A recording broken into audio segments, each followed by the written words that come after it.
Welcome back to Next Act Ninjas, the #1 podcast for mastering your lifestyle longevity. I'm your host, Rachael Van Pelt, a retired Healthspan scientist turned realtor and coach. Today, I'm diving into a topic that is both intriguing and controversial: the billionaire race to reverse aging, also known as the anti-aging Olympics. What do you envision when you think about the world's wealthiest tech entrepreneurs? Maybe you picture rocket launches, massive yachts, private islands. And of course, to build that wealth, you know they are a competitive bunch. But did you know that there's a new exclusive competition among the ultra rich called the Rejuvenation Olympics? It's all about who can age the slowest, not physically, as in having fewer wrinkles, but biologically at the cellular level. This unique contest was launched by tech millionaire Brian Johnson. Participants are not competing in traditional sports, but in a game where they try to slow down their biological age through the latest biohacking trends.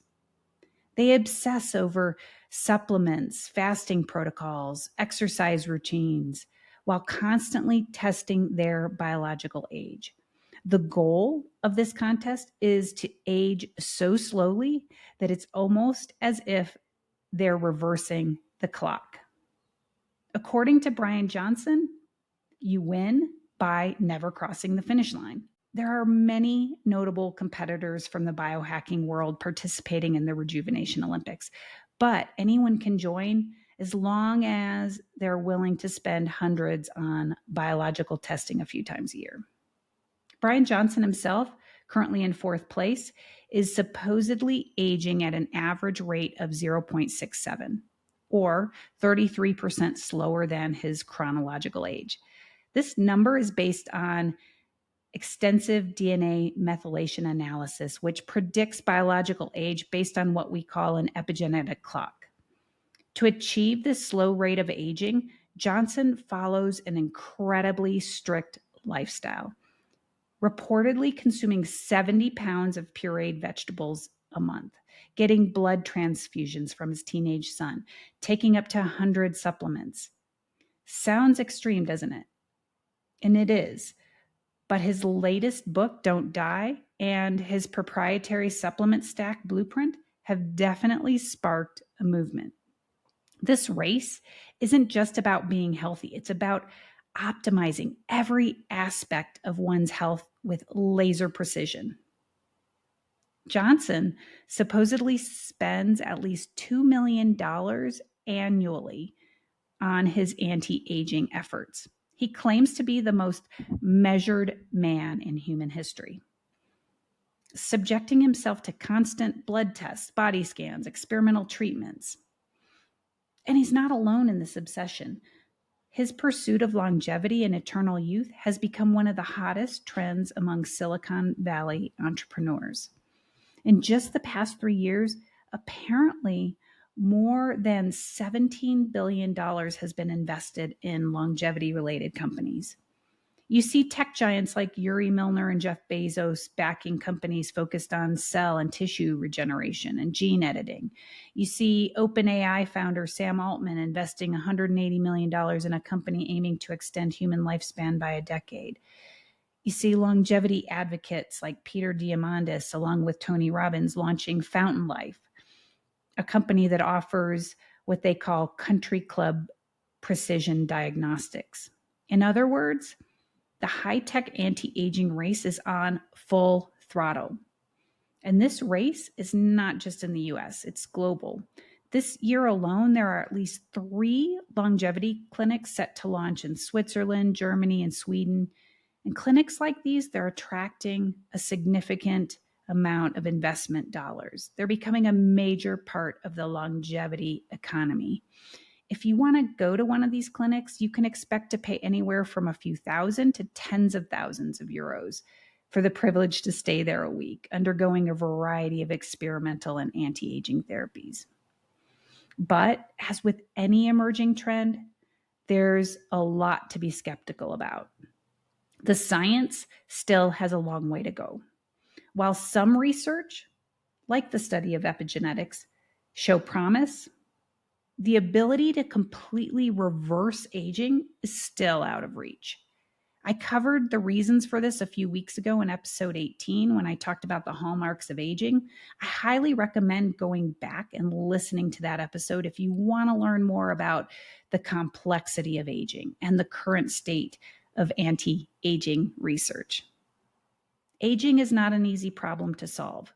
We're making strides in many areas, but there is as yet no magic fountain of youth. There isn't even a scientifically proven blood or DNA marker that definitively tells us our biological age, at least not one that is universally accepted. While the average aging rate number that puts someone on the leaderboard at the Rejuvenation Olympics is a great metric for inspiring competition, it does not mean that a person will necessarily live longer. Just because Brian Johnson appears to be aging 33% slower than his chronological age does not translate to a 33% longer life expectancy. He has not actually turned back the clock, but his biomarkers do generally look better. That being said, as a scientist, I would love to follow the Rejuvenation Olympic competitors for the next few decades. It would be incredibly informative to continue to track all of their health metrics over time, including lifespan. It's quite possible that they're onto something, but for right now, it's more faith than fact. The anti-aging Olympics feels like just another high-stakes competition for the wealthy, doesn't it? But I think it also reflects a broader desire to invest heavily in longevity science. The ultra rich, they're not just investing in cutting edge science and unproven treatments in the hopes of staying youthful. They're playing the infinite game of defying death and growing their wealth, of course. They're banking on the fact that will reach longevity escape velocity sometime in the near future. That's the point at which medical advances are extending life expectancy faster than we age chronologically. And if that happens, being a player in this infinite game of life extension could pay off for many decades, couldn't it? And suddenly paying $50,000 to a longevity clinic to rejuvenate your cells might seem like a massive bargain. Okay, maybe we're not there just yet, but what can we learn from this trend?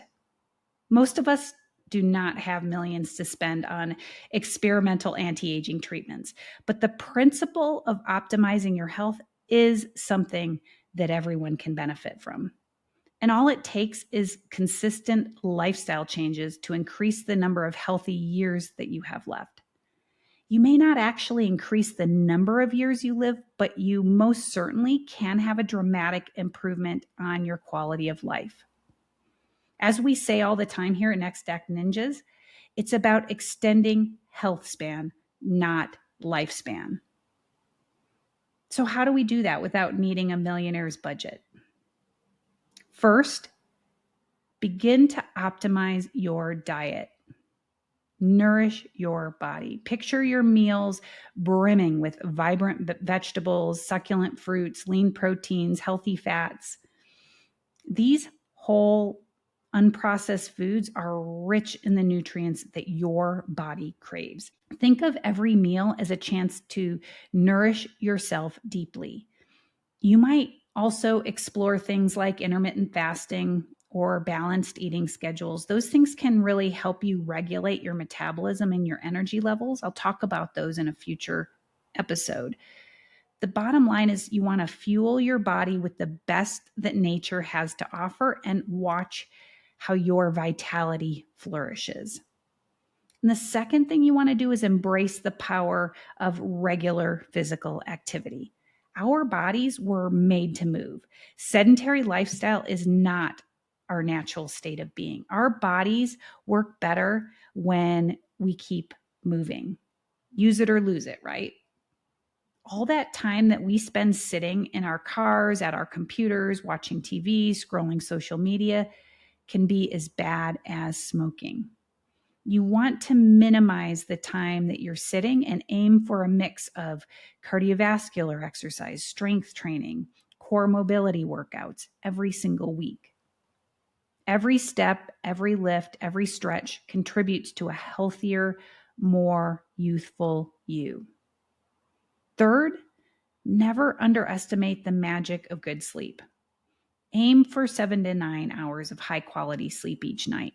This is crucial for cellular repair and rejuvenation. Routine's your friend when it comes to sleep. Going to bed at the same time, waking up at the same time every day makes it much easier for your hormones and your metabolism to get into a rhythm that promotes recovery. This is good for all the cells in your body, but especially your brain. Create a peaceful bedtime routine that encourages your body to wind down each night.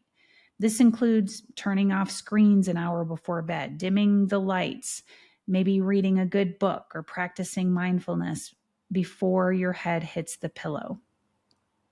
Whatever you do, avoid overstimulating TV programming, work emails, heavy conversations with loved ones a couple hours before bed, as these things can be as bad as drinking a shot of espresso right before you go to sleep.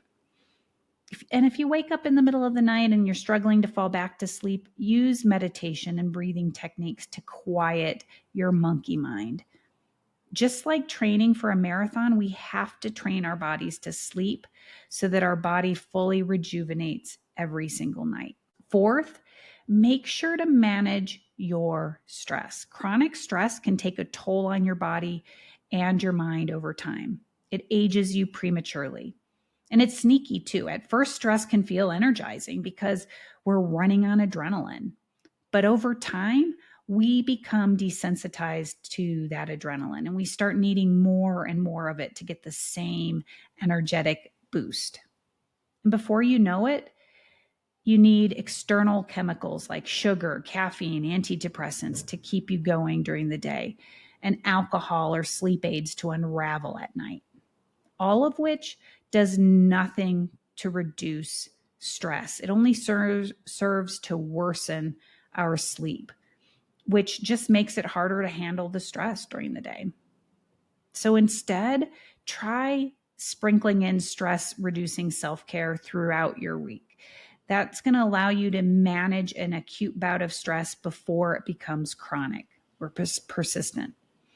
Experiment with things like prayer and meditation, deep breathing exercises, nature walks, yoga, anything that helps you switch from the sympathetic fight or flight mode to the parasympathetic rest and digest mode. Picture yourself finding a quiet moment in the middle of a stressful day to sit in stillness, breathe deeply, let go of whatever fear or anxiety is creeping in. Envision the calm washing over you, restoring your balance and peace, allowing you to approach life's challenges with a clear and composed mind. If you can manage your stress well, you are going to add years to your life and life to your years. Lastly, keep the lab testing and supplements minimal. Stay on top of your health with regular checkups, but you don't need to fork over hundreds of dollars for an executive wellness screening, at least not yet. Most traditional labs and scans that your PCP are going to run are sufficient, while most of those so-called precision screening labs are unproven, unreliable, and completely unnecessary so far. That could change really soon, but for now, focus on building the foundation of good health. You don't need a bunch of supplements either. Certain supplements like omega-3 fatty acids, vitamin D, protein shakes to support your muscle mass, those things can support your overall health. But if you're eating a lot of nutrient-dense foods, you should need very few added supplements to fill in nutritional gaps and support your body's natural processes. By adopting this simple strategy, you can massively improve your health span, making the most of your next act without breaking the bank.